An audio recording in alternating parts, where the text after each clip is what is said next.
Ito guys, kung ikaw ay nag-aaral pa lang magmaneho o kukuha pa lang ng driver's license, para sa itong video na to, panoorin nyo. May matutunan kayo dito. Ang dry steering, yung tayo ay magpo-full turn, yung piniprepare mo muna manibela mo, hindi po nakakabuti sa gulong ng sasakyan yun.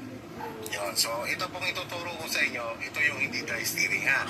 Sige, ganito ang hindi dry steering. Sige, pag ikaw sa brake, lagay mo sa dry.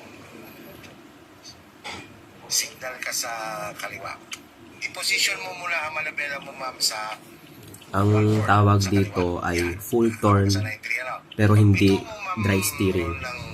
Kasi base doon sa nagtuturo, ang dry steering daw ay makakasama sa gulong ng sasakyan. So, ayun po. Control sa sasakyan. Pero ang manibela, tuloy-tuloy pa rin. Hanggang ma-full mo siya. Tingin mo lang. Wala. Sige, tuloy-tuloy manibela. Sige, tuloy-tuloy. Sige, tuloy-tuloy. Yan. Pigil ka lang muna sa ganyan. Antayin mo siyang umarap. No? Muna. So, ganito ang pagbalik niya pag nagpo-full turn. 45 degrees position, balik ang isa.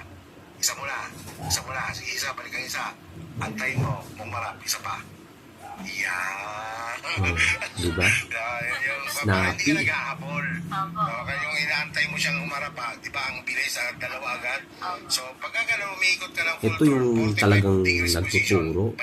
Magaling magturo. Antayin mo umarap sa lane na gusto mo, balik mo lang yung pangalawa. For sure, kapag ito yung nagturo sa'yo, 100% gagaling kang mag-drive. So, ayun lang po.